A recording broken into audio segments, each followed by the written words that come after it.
I've actually been waiting a long time to do this video, not on purpose, but just because I've been going back and forth in my head whether or not I should do it. But I've made up my mind and I'm going to do it. This video is talking about whether or not you should get a degree or a certification. And I'm very much invested in this video, so much so I wrote notes. Let's go ahead and get started. First and foremost, I'm going to start by saying this is going to be a very different video from anyone I've actually seen on YouTube, because I see a lot of people bashing a degree. And this is actually going to be a video from a person who actually has not one, but 2 degrees, as well as certifications. And the degrees came before the cert. And for anybody who wants to know, I actually work in my field. I started out working in my field, which I know it smashes all the things that people have ever said about college being a scam, which, I'm not against that. Just the idea that people don't get into their field, people don't go to school and then graduate, and they also don't get into their field. They do something completely different. That was not my case. And I think that's even more weird to say that out loud, I guess, to people, because I'm also a Black woman. And it's just like, what? You actually start off in your field? I did. So let's just go ahead and hop into it. So a little bit about me. Actually, like I said, I have an undergraduate in management information systems. So I have a bachelor in management information systems, and I had a minor in computer science. I took that minor and made it my master's. So now I actually also have a master's in computer science. And then just while I've been in my field, especially probably like the past 2 years, I've obtained like 3 other certifications. So I've gotten the GWAP, so SANS GWAP, the penetration testing certification. I also have the EC Console secure coding in Java and .NET. I'm looking to get my CSSLP, or Certified Software Security Life Cycle Professional, which is basically equivalent to the CISSP, which I don't know what that stands for, and I'm not going to guess it either. But I know it's like the supposed top tier for cybersecurity.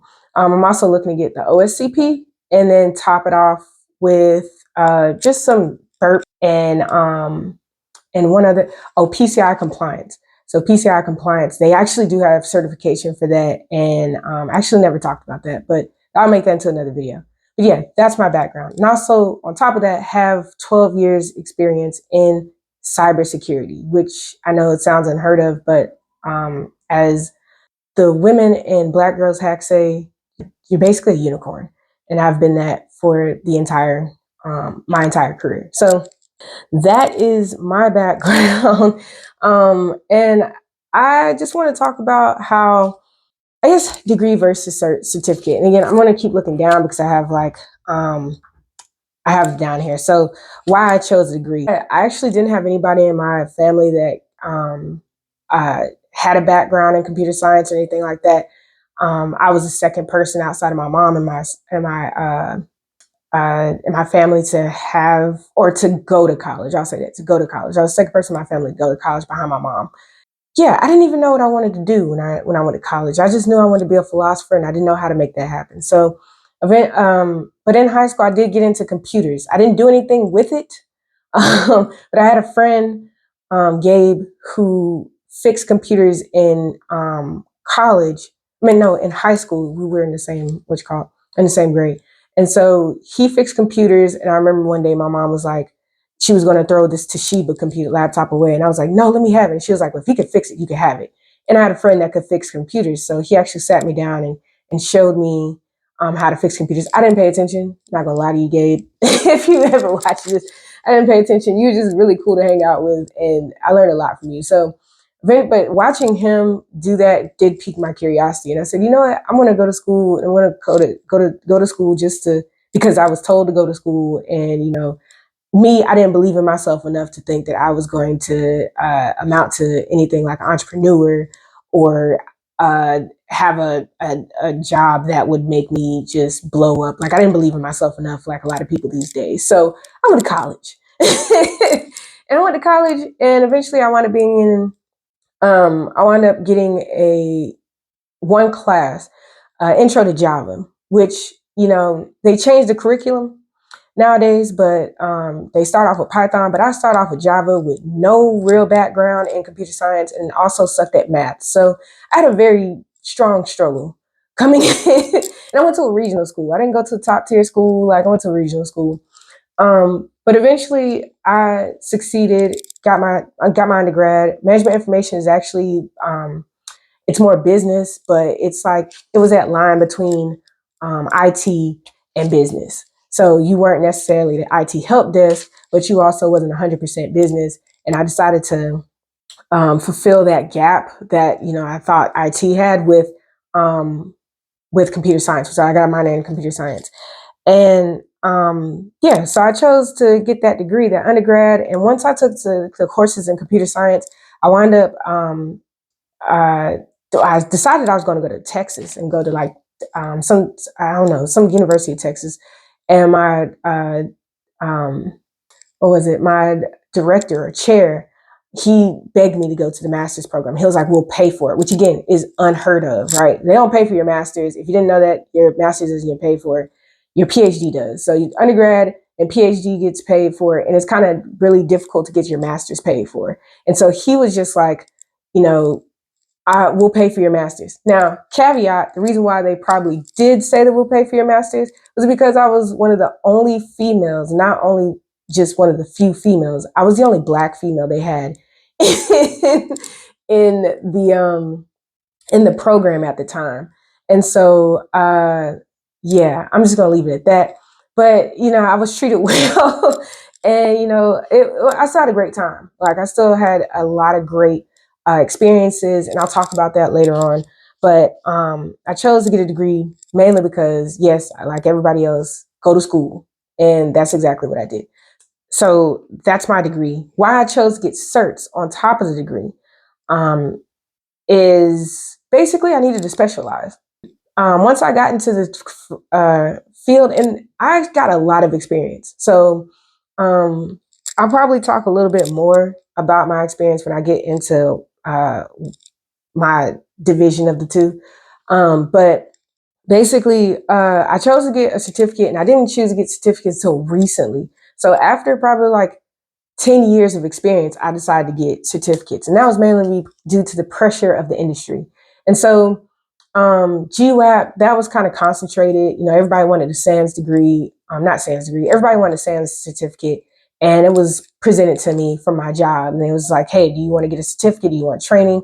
And somebody I actually worked with had like thousands of SANS degrees for, their preference. SANS degrees are like really super expensive. They're like $10,000.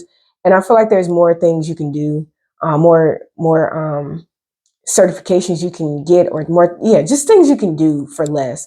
And, but SANS was really respected. So until now that they're like making like $10,000 certificates and people are starting to go elsewhere. But at the time, SANS was the mecca, SANS and CISSP, right? So I thought, hey, I'll get the SANS, and they give you the boot camp, and then you take the test after. I actually didn't pass the first time, just FYI. I'll make a video about it. But I didn't pass the first time. I missed by 1 point, and then I wound up doing a retake, and I got the cert. The EC console one, I chose to get those because they're focused on secure coding, and I'm an AppSec engineer.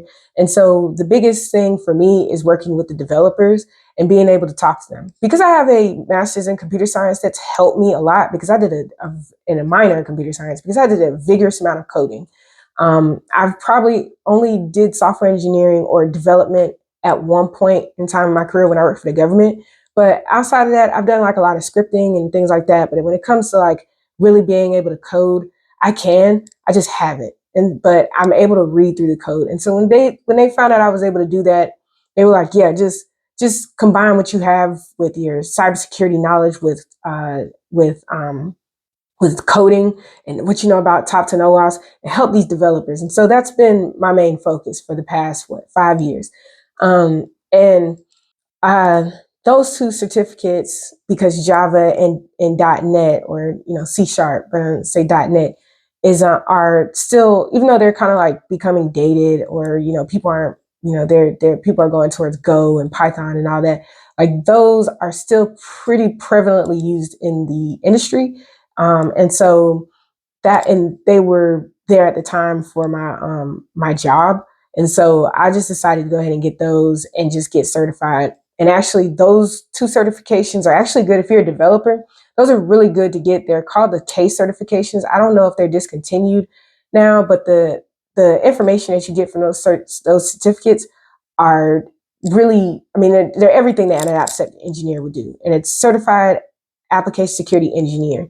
And like I said, they're meant for people who want to get into AppSec. But if you're a software engineer or you're a developer, that would be great for you, because it literally is development with security.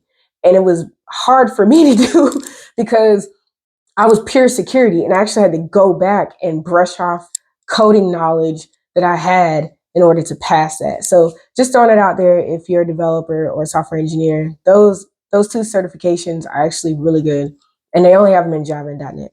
So I chose to do certificates because of the pressure of the industry, and because also I wanted to specialize in a very small, like very hyper-focused way. And so that brings me into the next segment, which is like, which is better, which is everybody's, thought process, everybody's questions. Which one's better? Should I get a degree or should I get a certificate?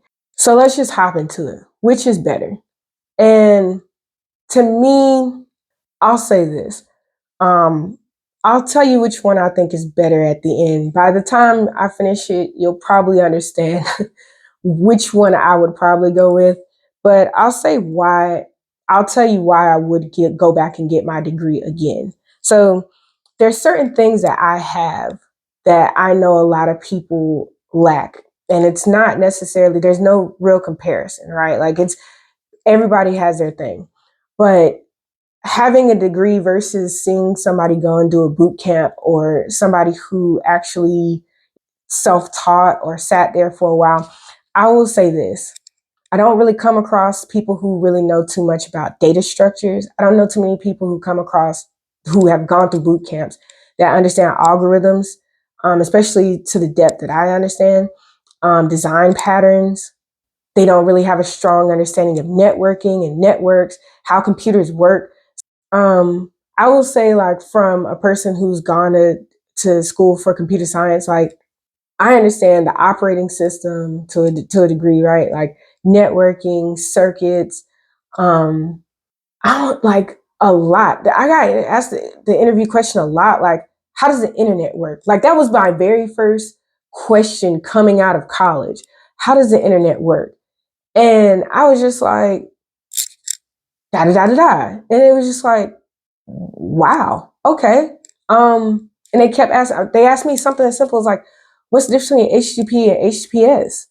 And I answered the question. It was like, okay, I don't think we need to go much further. And the standards might have been really low 12 years ago, but even now, I think when I talk to people who have gone through boot camp, or people who have like come into the cybersecurity space, they're learning a lot at one time. Like, they have a lot that they have to go through, and they're all over the place. It's disorganized. They start projects and don't finish them. And I'm not bragging or ragging on anybody at all. It's just, I really feel the need to defend the people who have a college education, because I hear all the time about people who come in with certificates and they'll say everything ungodly about, people who go to school and have an organized, structured form of education, structured form of and formal level of education. And it's okay to do informal. I did informal for a while. I obviously went for certifications. That's, to a degree, I had to watch videos and keep doing that. And I also did not do, at one point, I also did hybrid to fully online school at the end of my master's, because I had actually gotten my job and started my career before I finished my master's. But that was out of just true grit. And so what I would say about getting a degree is that you do get that strong formal background of how the internet works, how computers work, game theory. You'll get more math. You'll get algorithms, and that's really important when this is an algorithmic. I'm not really make that up. When the world is based on algorithms now, data structures, which if you're doing object-oriented programming, like, come on, man, you need that. You have a solid understanding of design patterns. I know now that people have to, if you're a software engineer, you've more than likely had to go into an interview where they ask you to solve a problem. And sometimes they even ask you to code something out. If you had a solid understanding of design patterns, you could probably solve that really quickly, versus having to sit there for, I don't know, an ungodly amount of hours and trying to really figure out how to solve this problem. I would say, also, just like I said, that structure and that organization, my time was listed out for me. Yeah, I had to make it to every single class, but I had to, and I didn't have to like organize my schedule. The only time I really organized my schedule was when I was picking my classes. And then from there, I had a dedicated time every single time to go to that class. And the instructor laid out stuff. Yes, you can get that on Udemy and stuff like that, but I can walk away from Udemy. I can forget to log on.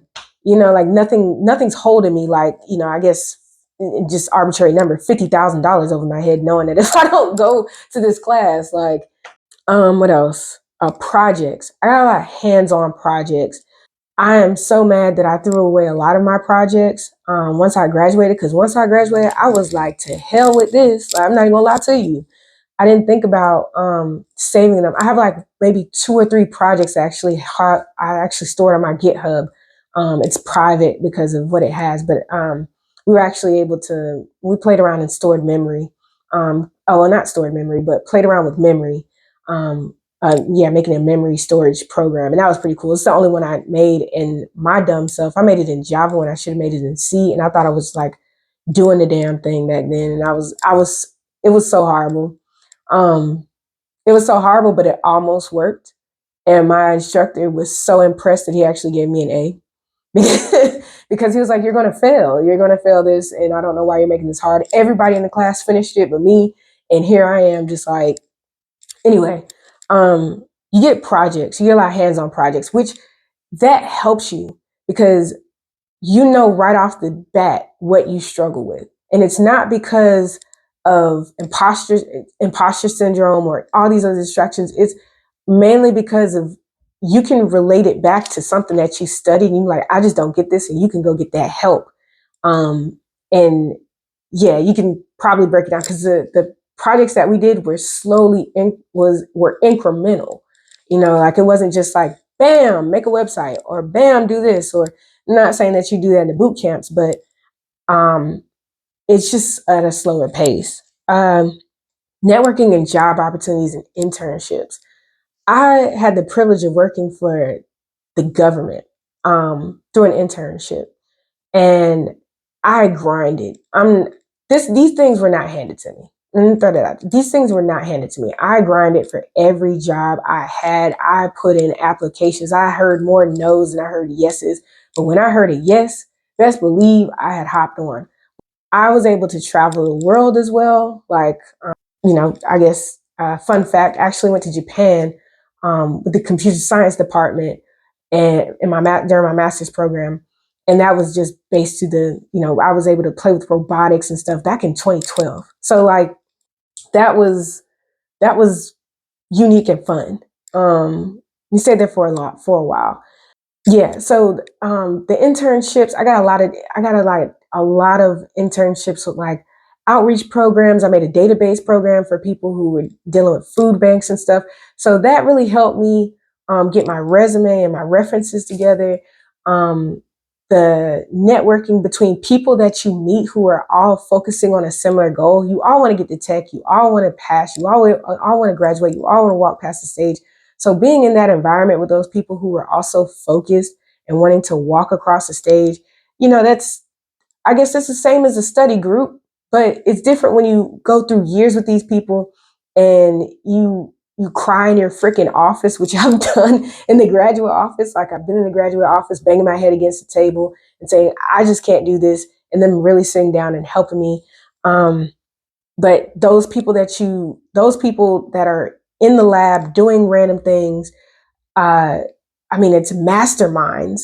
you get in there and you're just in the lab. Like I can remember being in and I'm being a little biased here, but I remember being in the lab and actually talking with a lot of people about not just classes, but future projects, conferences you go to, papers you can publish. Like you said, when I did my master's program, I had I was again, I am a unicorn. I was a TA, a GA, and I tutored. But I was grinding, dude. I'm not the standard here. Okay, you can only do GA or TA. You can't do both. But me, I had to get it, and they also let me do it because I was a broke college student, and they was really trying to keep me here, and I was also a poster child. So I was tutoring in the lab. I was writing a paper, which was basically stepping stone intrusions, basically mapping out, like visually displaying how an attacker can use other people's computers to basically step through and get to the actual victim's laptop or device. And that was something I actually did at school. And that was a big project that actually got to completion. I had several projects to completion, which, like I said, I don't think that's hard when you're trying to get into a new field and you're trying to get all these things. You're trying to do everything that somebody would do in college, but on your own and at your own pace in your spare time for free and sometimes paid. Like that's difficult. And kudos to the people who are capable of doing that. I wasn't a person that could do that, so I can only speak for myself. And to be honest, I don't think there's many people who are capable of doing that. But to each their own. The caveat to all this, of course, the con is the expense. I went to a regional school. I wasn't paying $500,000 or 100,000 or even anywhere near the thousands. I'm in the hundreds or I don't know.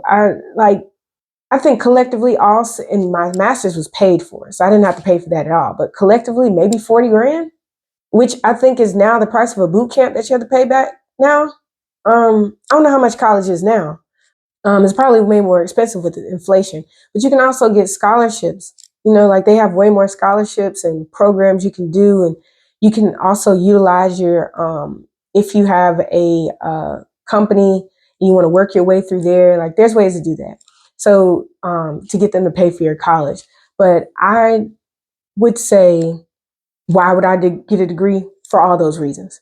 Going the other route and saying, why would I get a certification? Which again, I got one, and I'm actually looking to get some more. So I would get a certification to specialize, get my feet wet. If I had to start all over again, to be honest, I know myself, I would go to college. Um, is college for everybody? I don't know, but I wouldn't knock it out.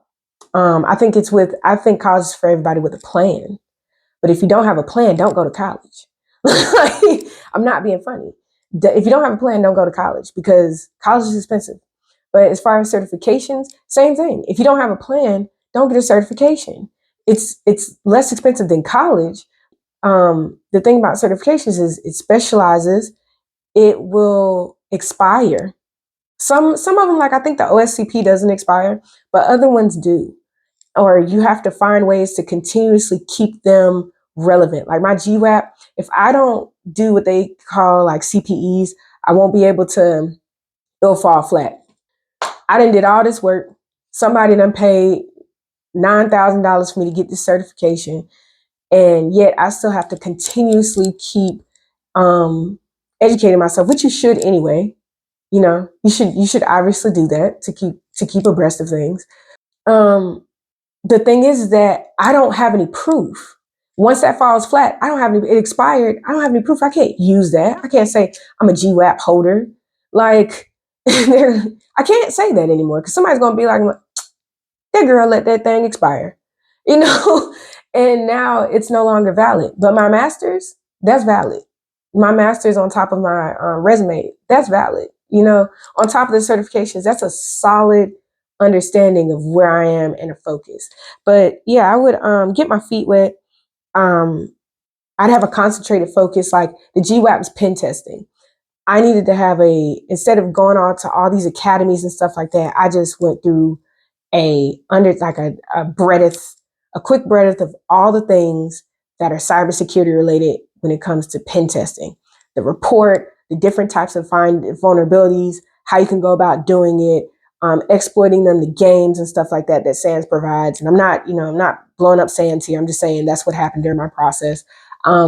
With the other certifications I had to watch. That was a little different. I had to watch, I don't know, like 20 hours of video per certification, because there's two separate certifications right there. So that's 40 hours right there. And again, I have to pay a fee for that to keep going. SANS, you a lot of them, but you have to pay a fee to keep that valid. And on top of that, you have to fulfill your CPEs. And I think SANS is like a couple $100. So if you're coming out your pocket for SANS, you better hope that your company renews your stuff, because if not, it's going to expire unless you come out your pocket for it. And then your CPEs on top of that, you have to either go and either present or do capture the flags or some type of educational piece that is accredited for it to be able to be used and go back and list it in the SANS organization, as well as EC Console. Like EC Console, you also have to, I think you also have to provide evidence of some sort, or at least say what you did to say you did these CPEs. And again, you don't want that to fall by the wayside, because you don't want to be like fake it, because I think sometimes they even actually go back and validate, but I don't know, because I never faked it.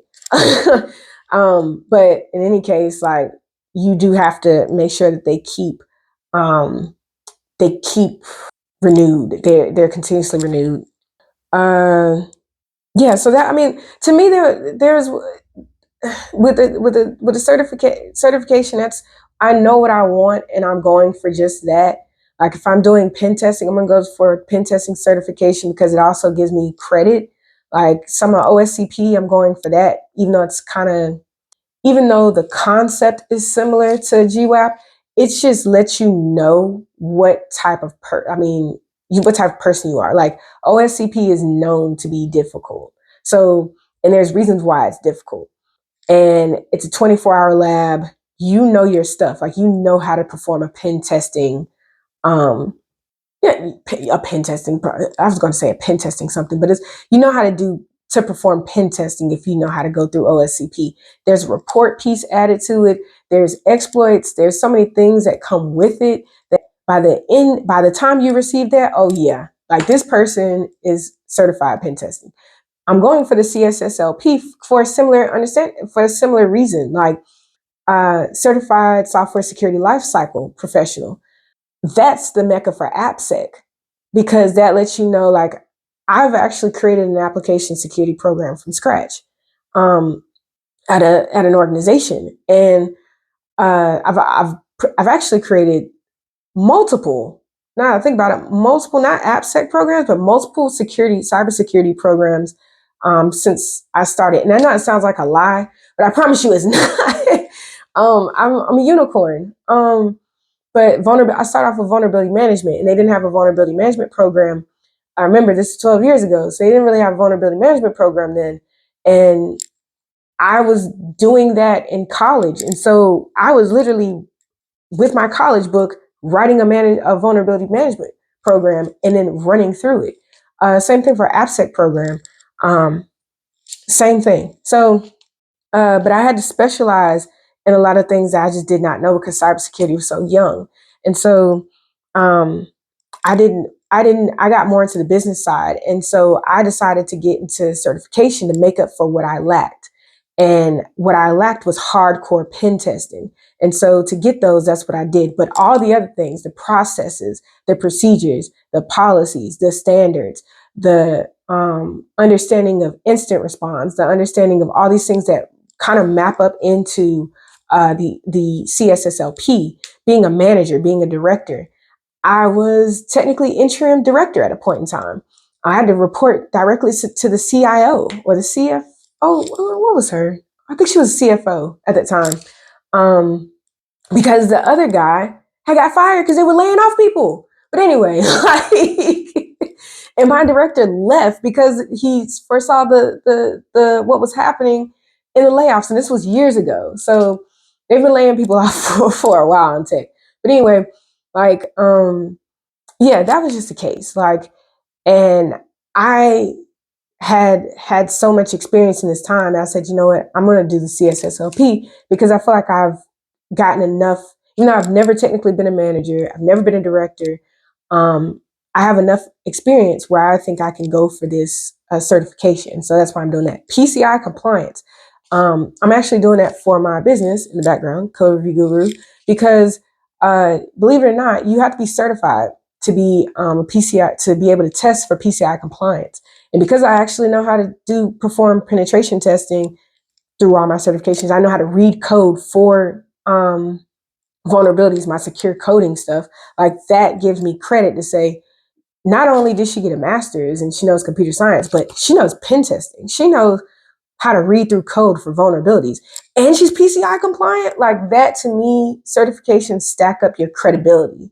And without that, if I didn't have that and I just stacked up certifications and I didn't have much experience and being on the side of people who. Hey everybody, I just want to take some time to talk to you about Cyberscrolls. Cyberscrolls is a newsletter dedicated to those in product security. Whether you're in QA, product manager, developer, software engineer, Cyberscrolls is meant for you. Why?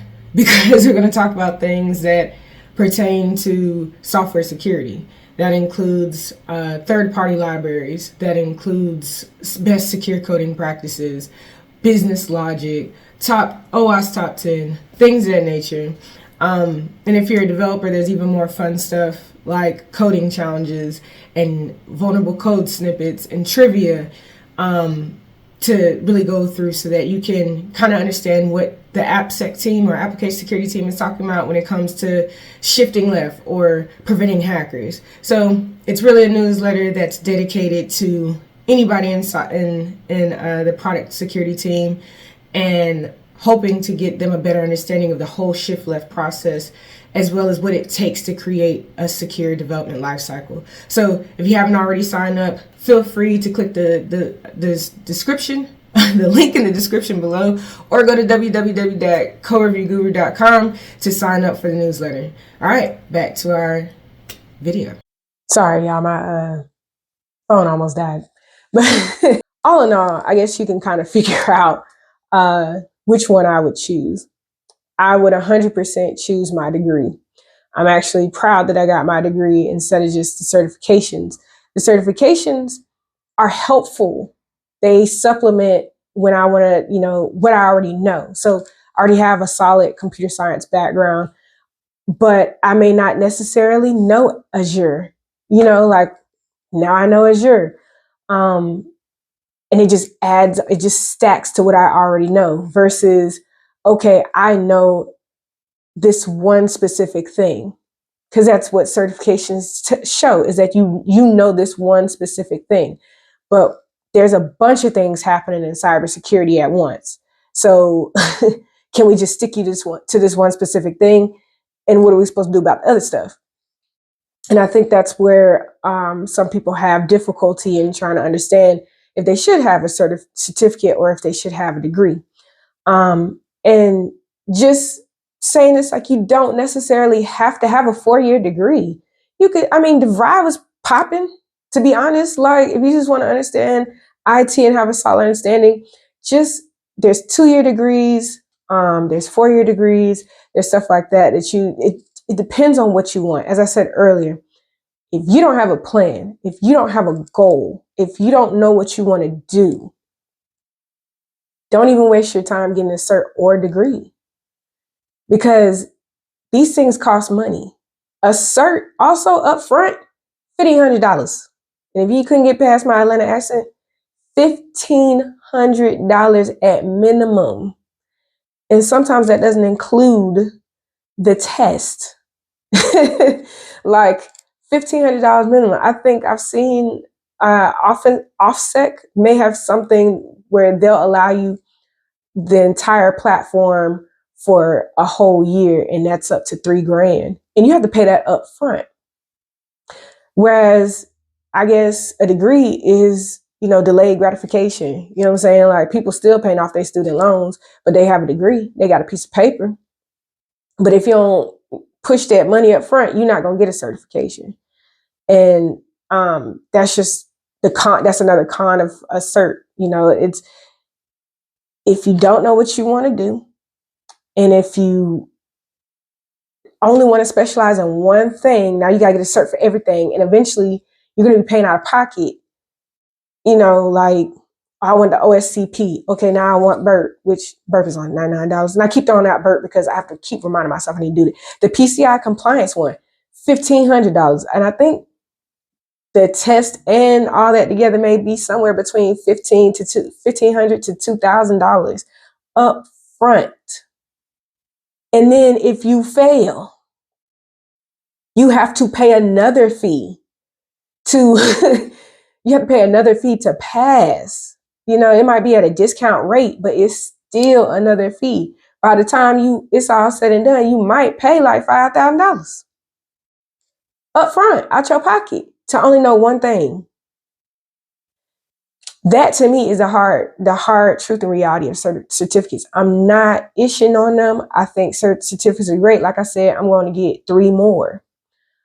But when it comes to having a well-rounded understanding, that's something you can't take away from me with a master's program or just a degree, period. And yeah, the first two years are crap. We get it. You could go to a 2-year degree, transfer, go to and do your research, transfer, make sure your credits transfer over to the degree that you want. So that's the thing too. A lot of people before, they would just say, I'm gonna go to a 2-year degree and then transfer to a school that didn't take their credits. Do your research either way. Before you go to college, do your research. Have a plan. Before you get a certification, do your research. Have a plan. Don't be the person that says, oh, I just want to get into cybersecurity. Because I'm going to look at you and say, okay, what do you want to do? Do you want to perform pen testing? Because if you want to just do that, sweetie, save you up $2,000 and go for the OSCP. Hands down, you're going to get a job. Hands down. But if you're trying to go for, I don't know, Security Plus, to get your feet wet, get some vocabulary and still be lost and still not know how to work a computer, I don't know what to say to you. I don't. I don't know. I'm not being funny, but it is, you know, I'm laughing, but I'm not being funny. So that's kind of my thought process. It's not whether or not you want a degree. For me, it was, but in general, I don't think it's whether or not you want a degree or if you want to go the certification route. The question is, what do you want to do in life? Because that's going to be your question. That was the question I was asked before I went to college. What do you want to be? And I didn't know at all. But I figured it out quick because that money was racking up. And you got like 1 year before you got to worry about anything. So I took that year to figure out, okay, I'm going to take all these little BS courses, and then I'm going to just go ahead and move forward with that. I'm going to get my writing skills up. I'm going to do X, Y, Z. And, you know, if you're a young kid and you've heard thousands of videos telling you, you know, colleges and everything and that, it's not. Certificates ain't everything. Nothing is everything. It's only what you make it to be. Your future is yours, regardless of what's out there.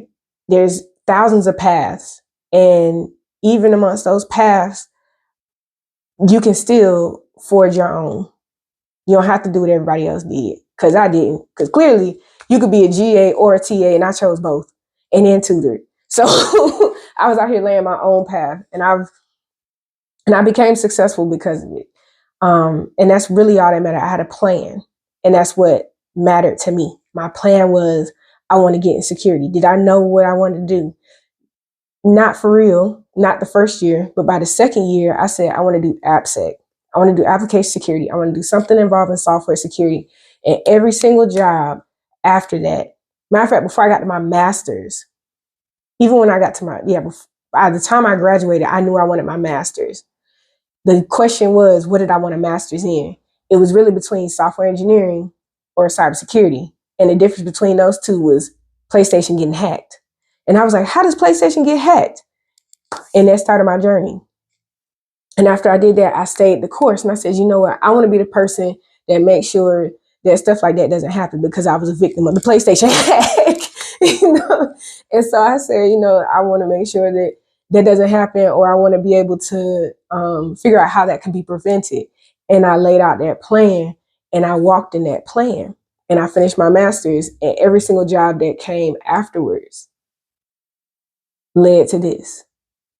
And so that's it. Order your steps and follow through. And it really doesn't matter if it's a degree or a certificate. It all just matters what you do. So that's coming from a person with a degree and a certificate and a couple of certificates. So hope that helps anybody who was questioning, should I get a degree? Should I get a certificate? What does it matter? I laid it out to you. I gave you my thoughts. Take it with a grain of salt because I'm just somebody on the internet. But at the end of the day, it is ultimately up to you. And I hope and I know that you will make the right decision based on whatever you want to do in life. So apparently the house is about to burn down. So thanks for joining me, and I'll see you next video.